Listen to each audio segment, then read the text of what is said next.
All right, Rick. Welcome to the Friday Transportation Seminar at Portland State University. My name is Chris Monsieur. I'm a faculty member in the Civil and Environmental Engineering Department here at Portland State.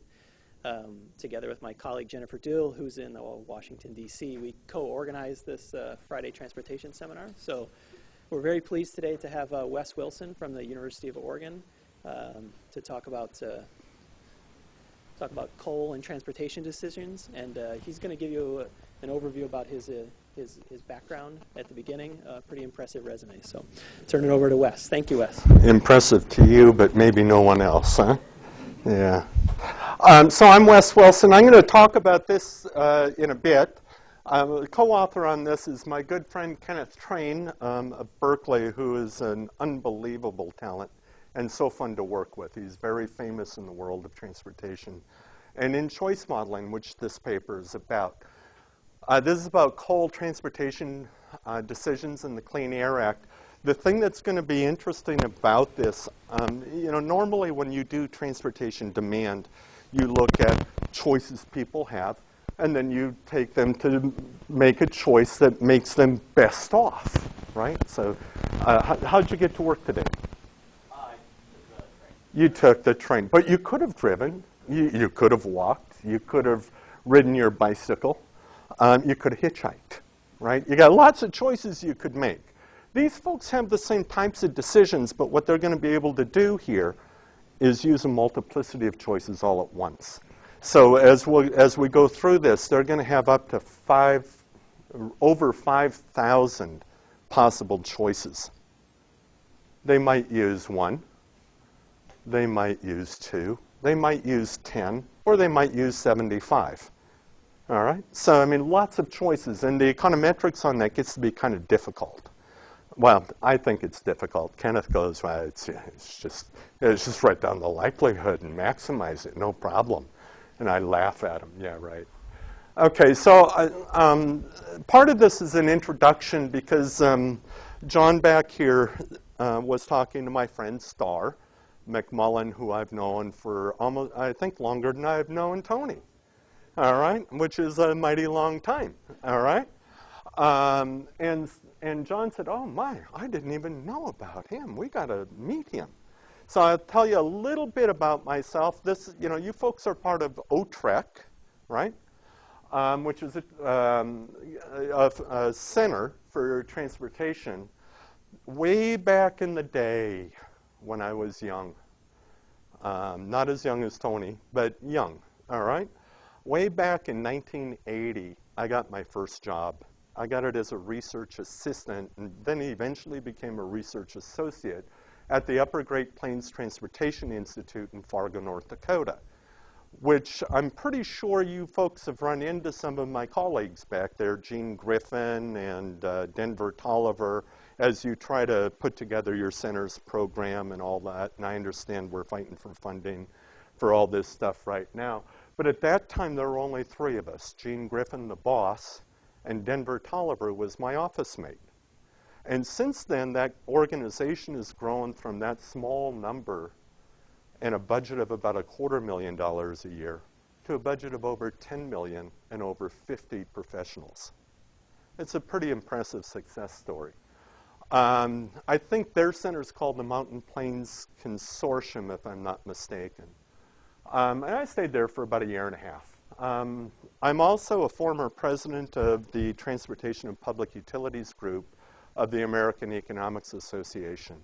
We have a list of people that we recognize for doing research, and you'll see names like Kenneth Small, Dan McFadden, all of the big names of the old days of transportation, if you will, in economics. Way back about 1999, 2000, I was sitting working at my desk. I was doing a study for the Federal Railway Administration on mergers in the railroad industry. The phone rings. A long conversation. People from New Orleans take a long time to get the words out. They speak slowly and with an accent. And you go, what? You don't like to say, what was that? Because it takes a long time to get there.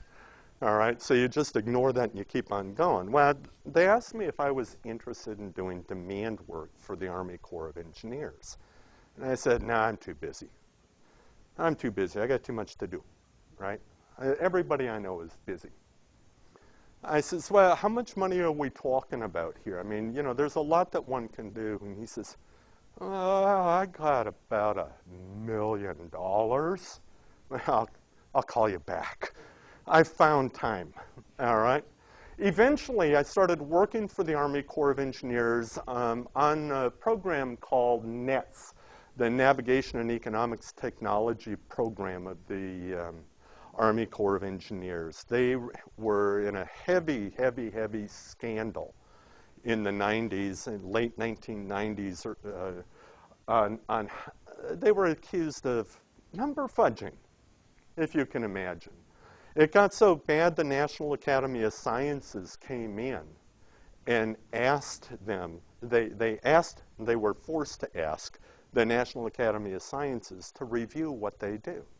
And they wrote you know, you put 20 economists in a room, you'll come out with 30 different criticisms, all, maybe not all the same criticisms, but you'll get plenty of criticisms in doing applied work. And they did. And that led to the funding of the National Economics and Technologies program. And what that did is a very interesting program. It brought together, they called me, asked me to move to Virginia. I said, no, I got teenage daughters. They need me, even though they don't think so. And eventually I started traveling to Washington, D.C. a week, a month, sometimes 2 weeks a month, every other week. Very interesting couple of years I had doing that. I've been working for them on and off since, and what we do for them is demand modeling. I was speaking on transportation demand 3 miles from the Pentagon on 911, all right? I could see the smoke in the background from the Pentagon getting hit by the airline, all right? It was a very interesting experience. So we do demand modeling. We've studied the Columbia snake. I used to live in Pullman, Washington. We did a survey of shippers in the, that ship grain primarily to Portland. We've done studies on the Ohio River. We've done studies for the Mississippi. We're now working on the Calcasieu, which is between Calcasieu Lock, which is between Houston and New Orleans. I've also done demand modeling for ports, port choices, all right?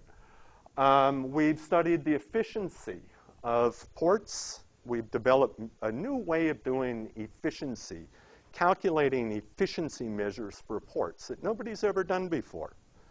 All right, we've taken those efficiency measures of ports and we've introduced how efficient ports are and their effects on demands.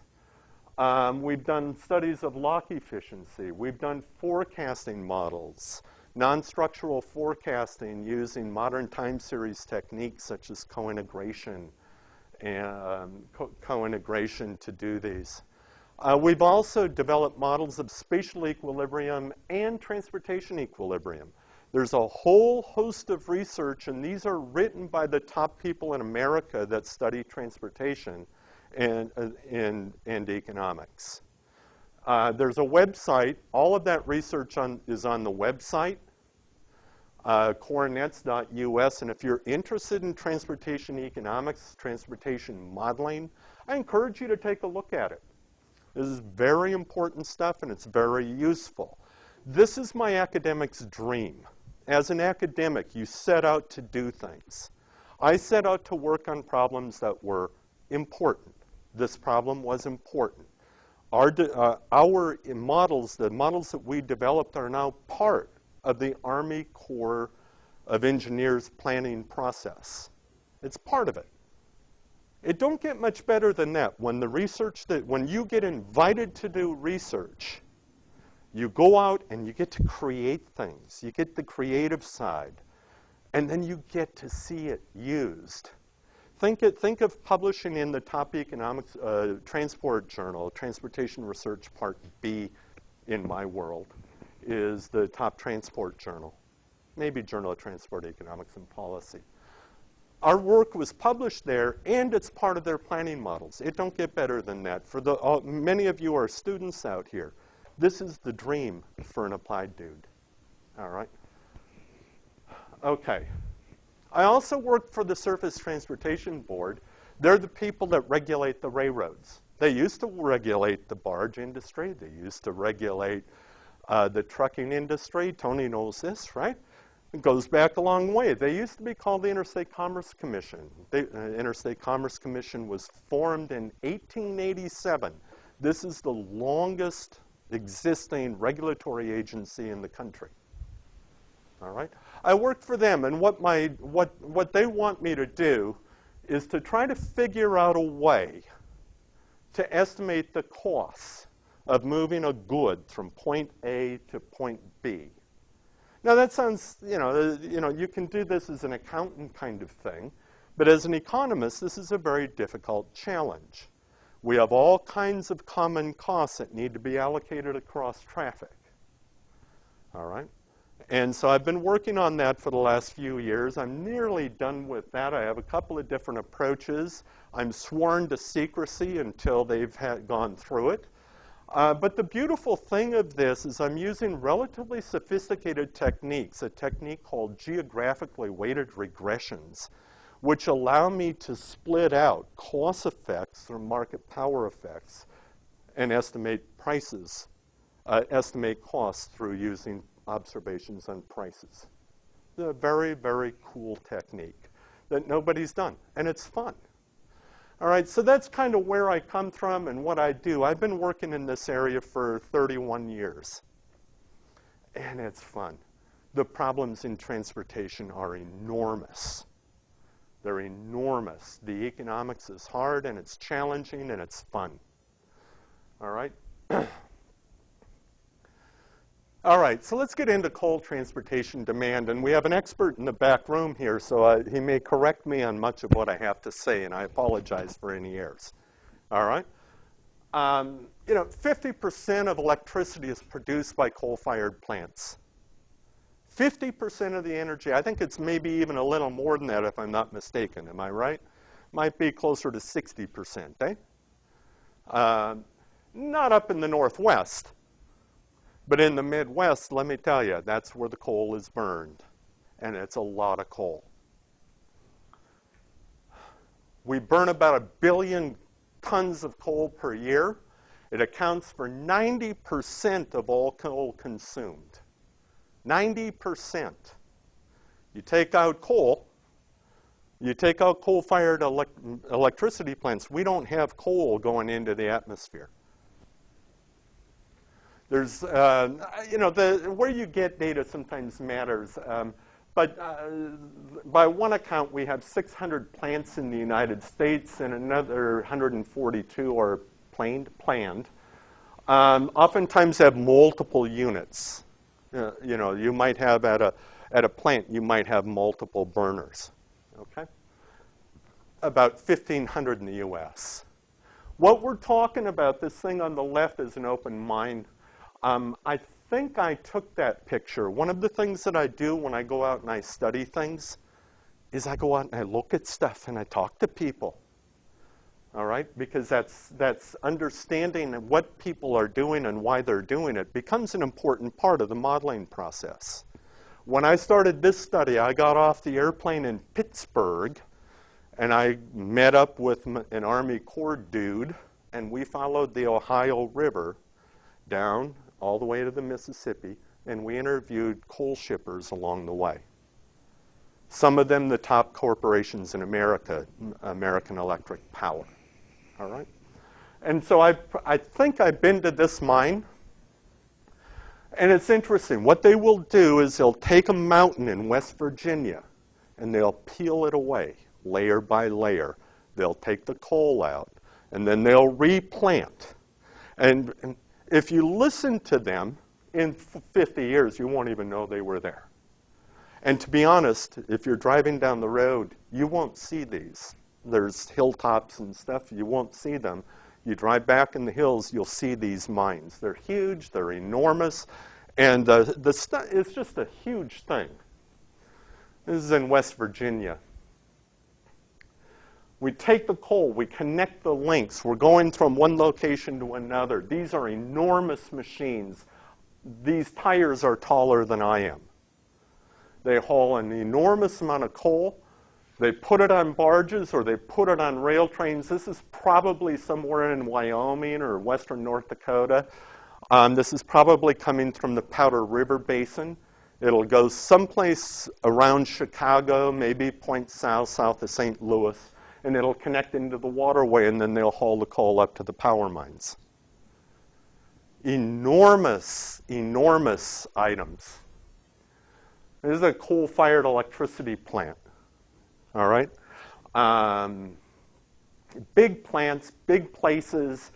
Some of them are, I don't mean it, I don't want to offend you, but some of them have taken steps to become more environmentally conscious. They've made investments of about $1.5 billion a piece per smokestack to clean the coal emissions before they go in the air. Now, I don't know if that's effective or not. It's probably not 100% effective, but it's a lot better than not doing it. Those are called scrubbers. Enormous investments. The inland waterway looks something like this. Here's our mighty Snake and Columbia waterway. By the way, this county right here, Whitman County and Pullman, Washington is in Whitman County, has the highest yields. There's more grain that comes out of that county than anywhere else in the United States. Soft white winter wheat, most of it goes on the Snake, comes down to the Columbia, comes out here in Portland, in those, is it help me with the words, Kalama, that big grain elevator over there, right?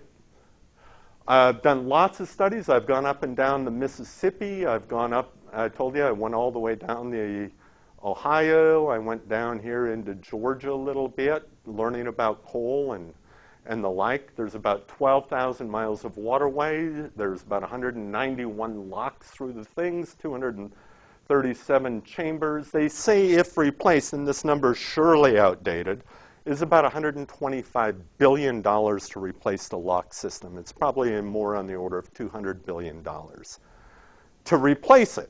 Now, replacing the lock system becomes actually kind of an important item because that's what the Army's very much interested in. They're interested is in maintaining the waterways.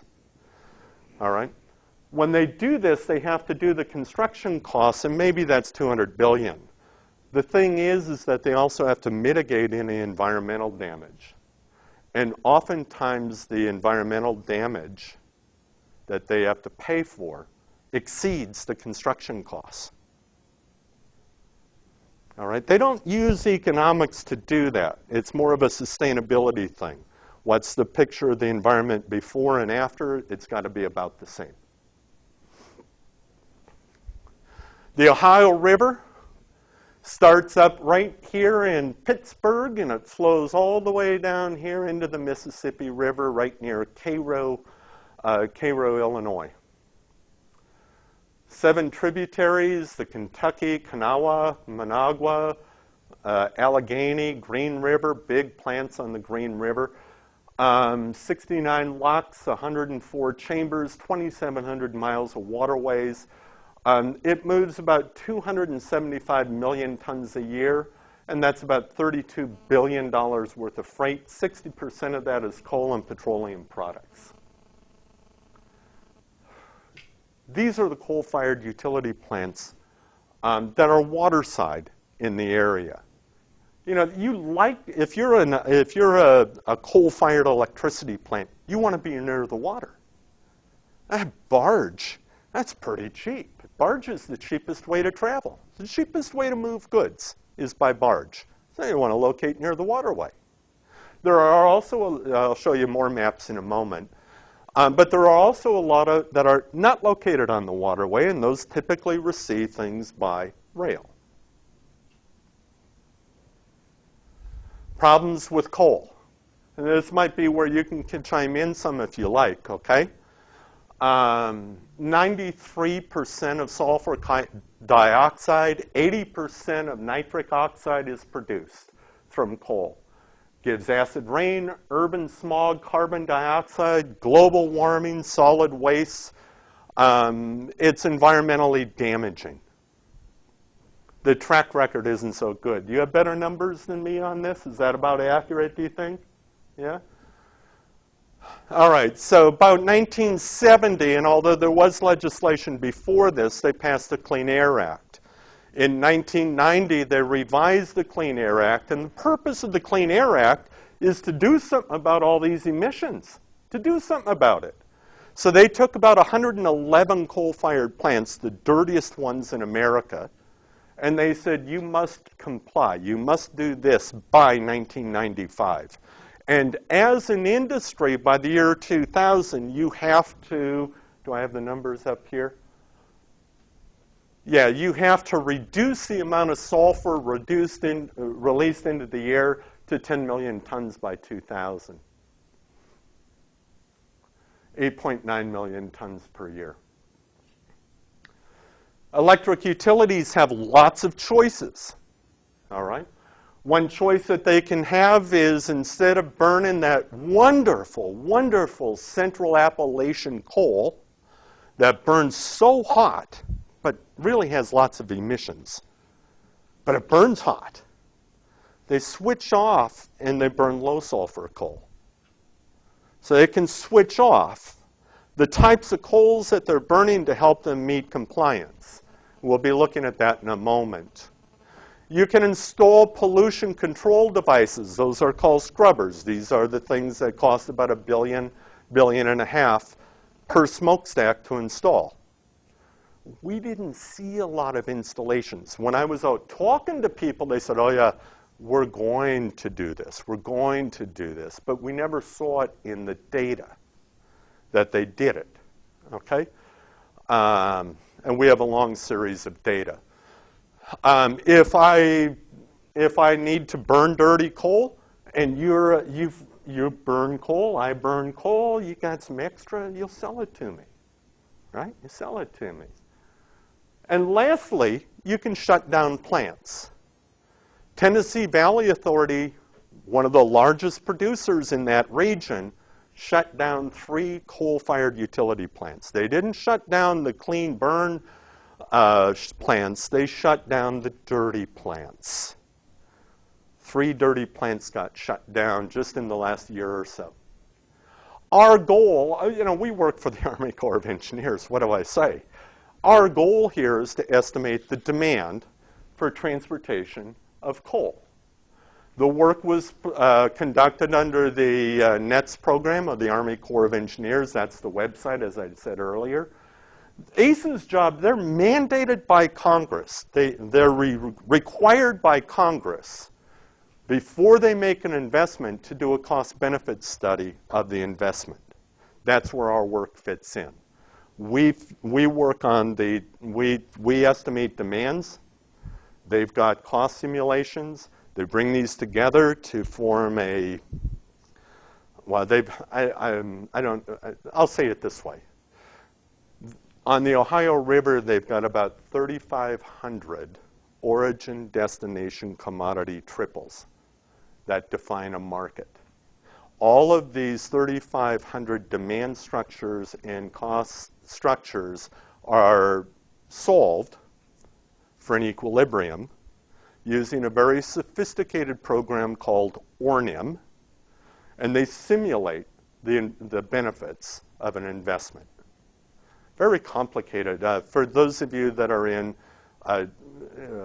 engineering in here, I think there's a lot of you. The programs that they use are very sophisticated programming models. All right. So our study, we got 202 plants in the Ohio River Basin. This is a picture of them. The darker colors are the bigger plants. 41% of megawatt capacity, 39% of production, 250 million tons of coal tons on the Ohio River, a half or 60% of it is coal. The Ohio River runs right down through the middle of all of that. These are the people that we use in our study. And what we're going to do is we're going to put ourselves in the decision seat of folks buying coal. All right, so we're an electricity company and we're going to buy coal. We're going to think about where we get coal and how much we buy and how far does it travel to the plant. These are the things we're going to think about. All right? Our data, we use a data set called Platts CoalDat data set. This has transactions between, individual transactions between electricity plants and mines. There's about 30,000 records in there, 160,000 transactions. We have 151 plants. That's just the number of plants per state. Over the time period, there's about 3,500 different mine coal sources from where coal was received. We don't actually observe the mine that they got it from. We observe the source that they got it from. So it might have been a mine. It might have been, sometimes what they do is they'll bring the coal in and they'll blend it, and then they'll disseminate it. That's what we observe, is the coal that they receive. And so when I say mine coal sources, be thinking about not just mines. There's only about 700, 800, 900 mines. I'm not sure. Do you know how many mines there are? 700, 800, 900 mines, something like that. The rest of these, you know, when I say 3,500, we have a long time series of data. When I say 3,500, there's, you know, it only takes 7 years to tear down a mountain, take the coal out. Then you move on to the next mountain. So there's some that come in, some that leave. You know, there's that kind of stuff. All right? Where do you get coal from? Well, here's the mines, folks. Here's the mine coal sources. I've located them all on a map. Here's our Powder River Basin. Got a lot down here in Utah and Colorado. This is called the Illinois-Indiana Basin, coal basin. This has been described in the world of coal as the Saudi Arabia of oil. There's a lot of coal in that area. How do we get coal? Well, we get it by barge. We get it by barge. If you're, you know, you get it from a mine that's on a river to a plant that's on a river. You can go on a single mode. You can go barge rail. You can go rail only. You can go truck only. You can go barge truck. You know, that's kind of the modal shares. There's one that we've omitted from the data because there's only a few of them. But there's some plants that are located right next to the mine, and they have big conveyor belts that haul the coal from the mine source right into the plant. Conveyor belts. If you look at all this, barge alone has about a 10% market share. But if you add all this up together, 43% of it involves barge. That's what the Army cares about. Clean air, these are some figures that we've generated from the data. And all we've got here is the average percent sulfur, average percent ash in the data. And if you look at that, you got to like the Clean Air Act, don't you? Yeah, you got to kind of like that because we're reducing the emissions. There's certainly something going on in the data that tell us that these emissions are going down. And we're going to attribute that to the Clean Air Act. Much of this, not all of it. All right. Electric companies, when we go out and talk to them, the way they do business, the electric companies go out there and they hire forecasters. Forecasters come in and says, you need this much energy. You see what I mean? You're American Electric Power. You need to have this much energy. And then they'll take that energy that they need, and they've got programs given that energy need that they will allocate. And they'll design an optimal sort of receiving pattern from different locations and allocate it to different plants. All right, we can get coal from lots of locations, and we have lots of modal options. In our data, the choice set can be as large as 1,000 locations, 5 modes, 5,500 alternatives. How many in here have ever estimated a logit model? So imagine estimating a logit model where you've got 5,000 some alternatives. Most computer programs can't handle it. There's too many options. You have to, well, our stuff's all written in Gauss. All right, so we've got 5 modes. Most won't have that many, and the identity and number of choices does change over time. Now, you got 5,000 choices. I don't know about you, but I can't think beyond a few number of choices. You know, do I go to bed at 8 or 8:30? You know, I mean, it's that kind of thing, you know. It depends on whether I get up at 3:30 or at 4. You know, you get up at 4, I bet. No? All right. Here's a kind of a picture of the number of mines used. It's just a straight histogram. Notice that most of them only use a handful of mined coal sources. They can use 1, 2, 3. You know, they can go up to, I think the biggest number up there is, there's one very large American Electric power plant. I think it might be John Amos, that does 73, uses 73 different coal sources. Big plant. But the average stays pretty constant through time, maybe slightly falling. All right, now let's talk about modeling. All right. So what we're going to do up here is we're going to write this down as a utility function. It don't really much matter, right? You can think of that as being profit if you like. All right, it doesn't matter. Right? Sometimes people say, oh, firms don't maximize utility. And other people say, well, firms don't maximize profit. I don't care. You know, at the end of the day, they're maximizing something. So let's just call that payoff. All right, let's just call it payoff. And we're going to take a utility function.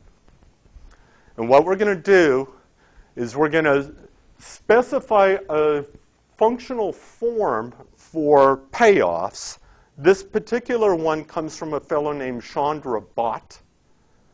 And Dan Phaneuf, I think, is also, he's the editor of the Journal of Environmental Economics and Management, are responsible for developing this whole technique.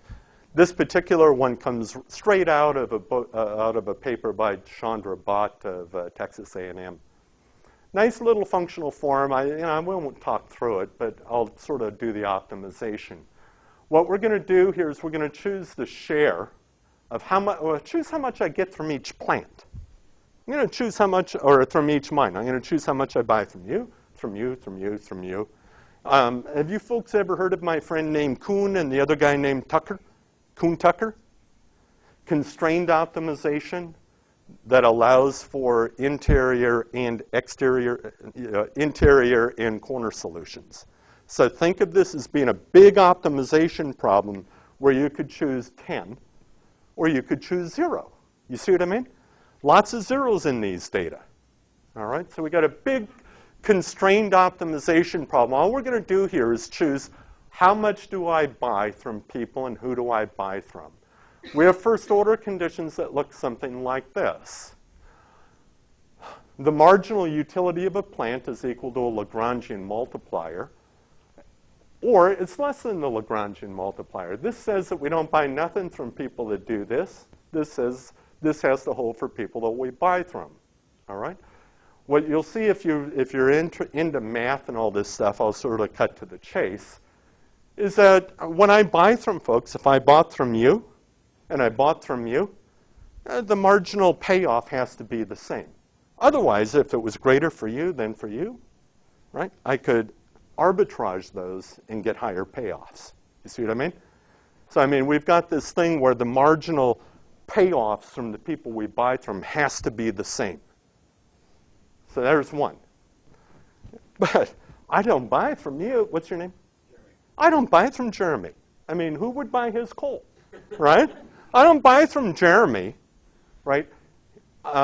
It must be that I'm better off by buying from these two and not involving him at all.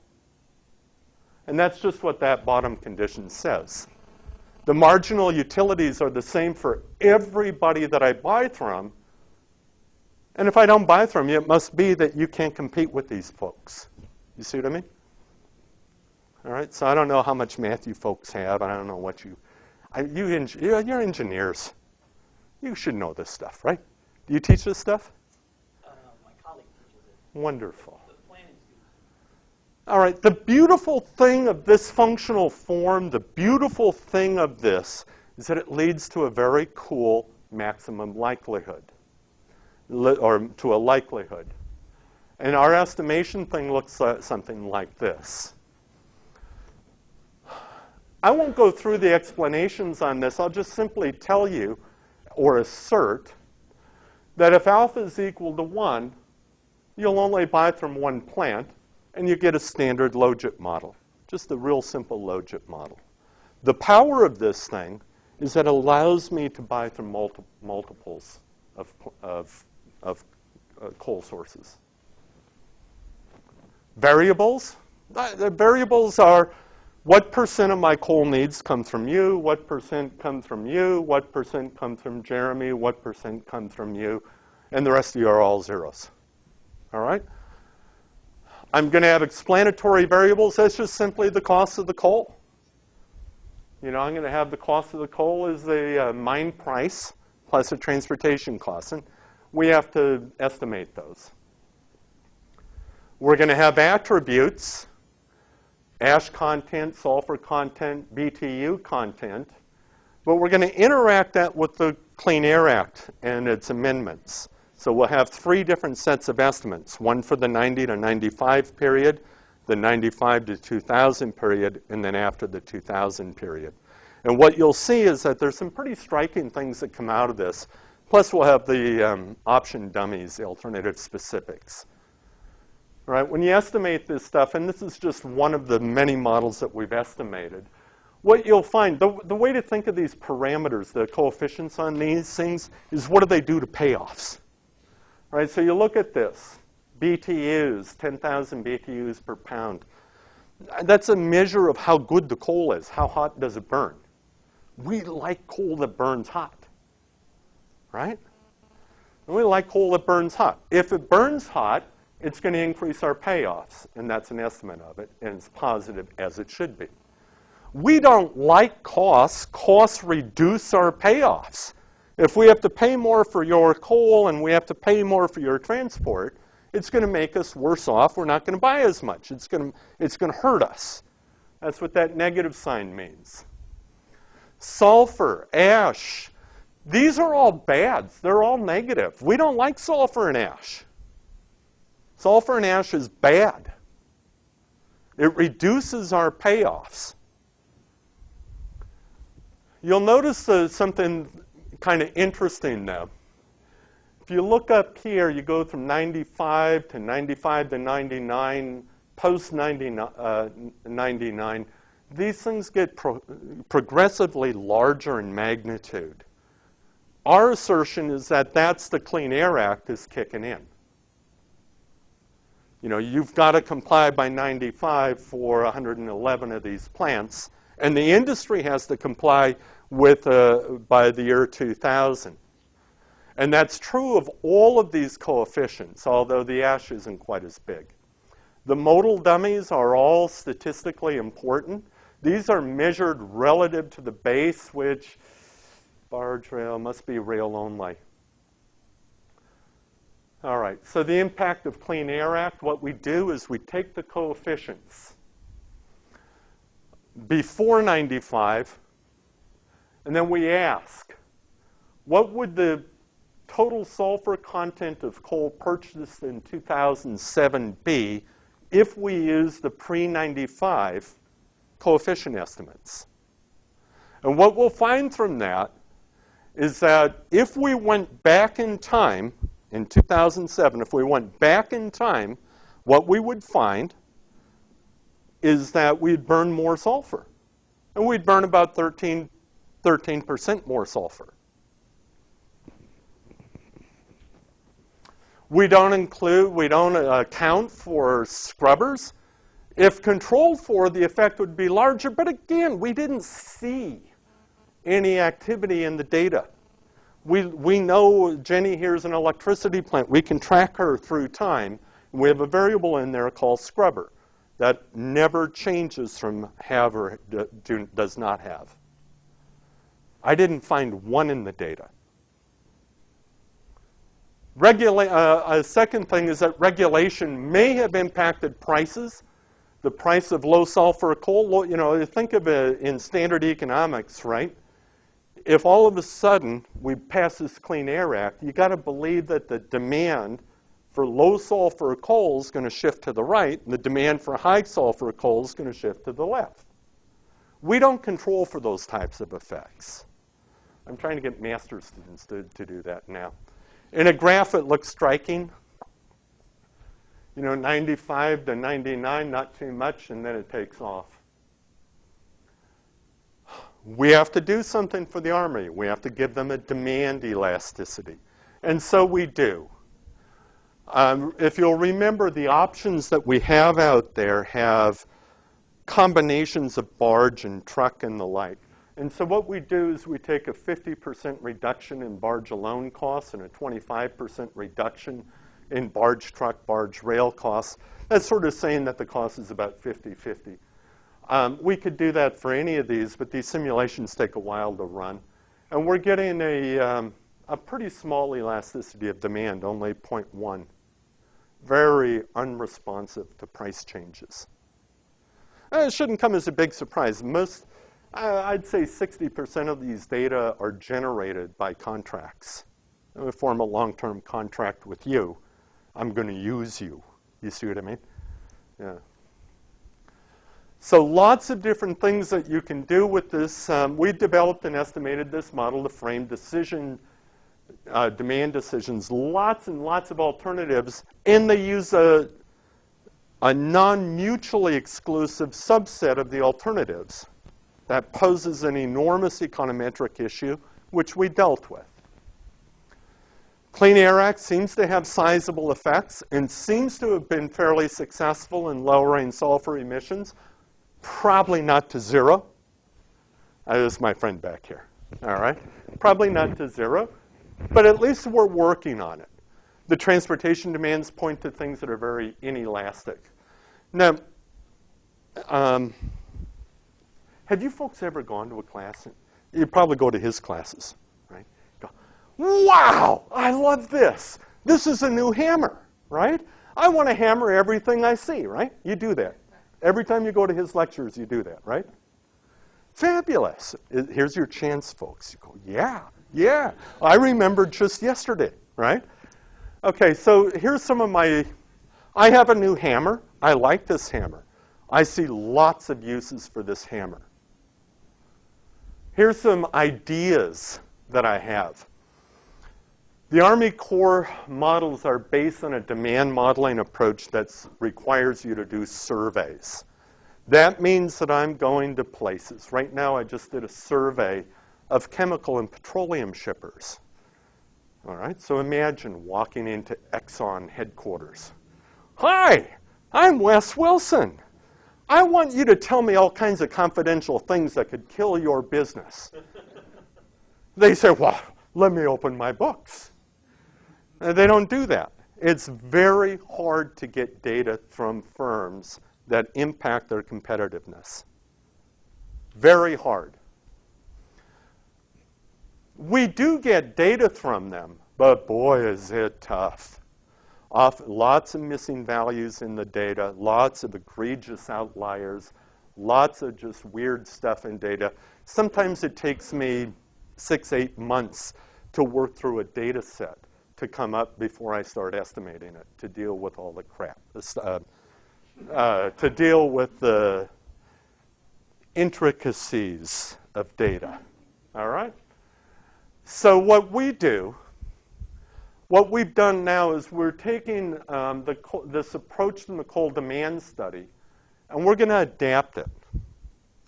And I've already got the data set up to do this. I got one more refinement to do. I hired an RA.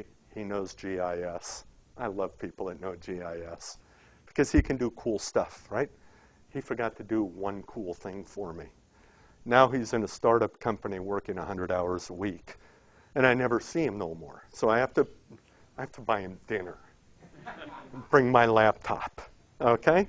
Because he has one more thing for me to do. But what's beautiful about this is that I can estimate demands for the Army using existing and available data. I can use what's called the rail waybill data. That's loosely speaking, a 1% sample of transactions by the railroad and their customers. All right? That's a very loose description of it. But it's data that are available. There's 3 versions of that. There's the stuff that the regulators have. We can't use that in the Army. Regulators won't let us use it. They have something called a masked data set, where they get to sort of mask what they've got, and that's a mess. All right? I actually am using the unmasked stuff. There's also a public version, but it's the only game in town. We also have waterborne commerce data, which give us point-to-point flow of commodities over the network. We've got that, and we can simulate costs. So we can put all of this stuff into a region-to-region context and use this technique to do it. The other thing that I'm working on right now is that international trade into the United States almost exclusively comes by sea. Yeah, we get lots of airline stuff, but the tonnages aren't very big. The values are high, but the tonnages aren't big. I have a great set of data that has port-to-port flows from foreign countries. So I know the port it came from in a foreign country, and I know the port it went to in the US. If you look at trade with China since 1990, it looks like this, where this is 8 times bigger than here. That's a pretty enormous growth rate. It's more than any in the world. All right? But then you start looking at the subsectors of the data, and you'll see the West Coast, the fraction of the trade that goes to the West Coast stays pretty constant through time. And you'll see the allocation across the ports on the West Coast stays pretty constant through time. What you'll find is that Long Beach and LA have about a 40% market share apiece, totaling 80%. And they sort of flip back and forth between who the leader is. Now think of it this way. You've got a commodity coming from China, and it goes into the United States, and which port it goes to is an endogenous decision, which we can model using this approach. They might send, I don't know what comes from China offhand, right? Little, I don't know, umbrellas for foo-foo drinks, all right? They might send 40 tons to that port, 30 tons to there, 20 tons to that port. It's perfectly set up for this type of procedure. The other thing that we can do here is one of my colleagues is a world-renowned trade economist, and he says that one of the big things is, when China exports to the US, do they export to ports where they typically, you got a new product, you're going to ship it to the US. Do you ship it to where China always exports to? Yeah, do you send it to Portland, where they always ship to? You see what I mean? Or do you ship it to a port that receives a lot of that commodity? These are called agglomeration effects, and we're hopeful to be able to pull that out using this technique. All right, so I mean, there's lots of different things you can do with this hammer, and it's a fun hammer to use, and it's an important one. And that's all I have. Is that all right? Great. Right, so we got about 8 minutes or so for questions, and so just remember to use the mic so that if it goes over the web, and if you don't have one, I bring it to you. So. Yes, sir. Question. Does the Corps of Engineers have pretty much rights to this modeling program, or is it going to become commercially available and then built on and spun off on? Well, the Army Corps has lots of modeling programs. If you mean the programs that I presented, I have those. Ken Train has those. The Army can have them if they want them, and you can have them if you want them. All right? Kenneth is very generous, by the way. You've met him, I think, Jenny? Yeah. He's very generous. He's got all of his lectures online on simulated modeling the simulated moments. He's got most of his programs are online. You can download them right off the web. It's kind of interesting to watch your good friend and colleague give lectures on the web. It's just fascinating. But yeah, this is very good stuff. Yes, sir. This may be obvious to the people who know math really well, but where does distance come into the equations, and how important is that for where people get their coal from? Distance is going to be reflected in the rates. These are when we use rates per ton. That's what the Army uses. And you'll find that rates per ton increase at a decreasing rate with distance. It's called the tapering principle. All right?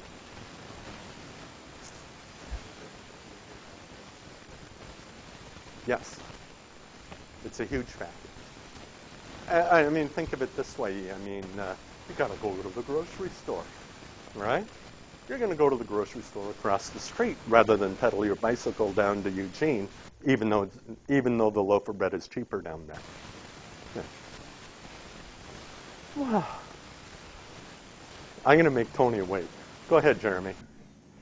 I have a question about, I guess, the relationship that diesel or fuel companies, I guess, have to coal. In that, I'm actually originally from Montana, from Billings, so I noticed when a lot of these trains. We don't tell North Dakota jokes in here. That's okay. That would be North wonderful Dakota. We don't tell North Dakota jokes. Okay. Anyway, a lot of that coal there is not obviously burnt there. It's sent westward or eastward to somewhere where these plants are located near to transit nodes of multiple rails coming to one spot, or like you mentioned, next to rivers.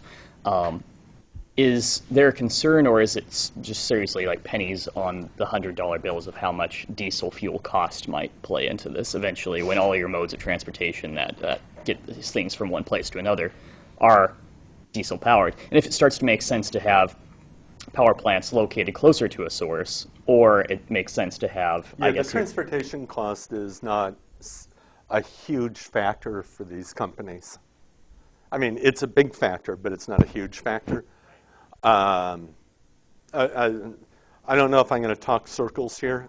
It's always, whenever you're not sure of how to answer, you always talk circles. All right, so let me talk circles for a sec. When we talk to these electricity plants, what they do is they, is one of the reasons they might have multiple modes, and one of the reasons that they might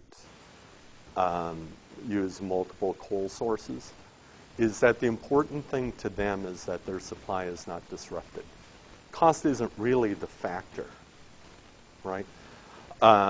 They want to make sure that the coal is there. They've got about a 3-week, 2 to 4 week stockpile of coal sitting outside the plant. If that goes down, they have to shut down, and shutting down is very expensive. Sometimes they will order extra when times are congested or fuel prices are high or what have you, and let it come slowly in. All right? They think of the stuff in transit as being inventory management problem. I don't know that diesel cost is going to be a huge factor. Okay? Yeah. Tony, you're just going to have to wait. You're next, okay? Yeah. I'm going to play Clean Air Act skeptic for a second here. Okay. You put up a graph, and I guess one of the hammers from Dr. Monsieur that I like to use on everything relates to, graphical presentations. Yeah. And you put up a graphic with a little bit of sleight of hand regarding, you know, sulfur content and ash content in coal. It looked like a, you know, pretty steep downtrend, but if you look at the y-axis, I think with the ash content over, you know, 1997 to 2000 something, it was only a downtick of, you know, 1.5% or so. I don't remember what that is right offhand, so let's just go back and take a look. So, I mean, is that a significant amount? Yeah, slide 19.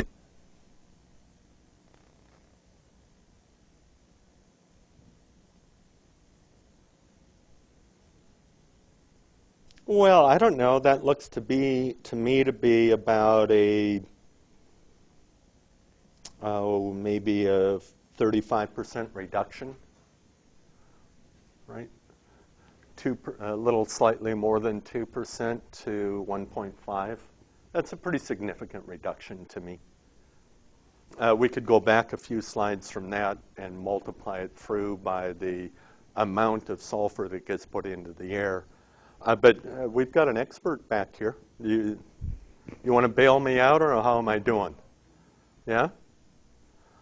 So I think it's sizable. Yeah. Mr. Tony.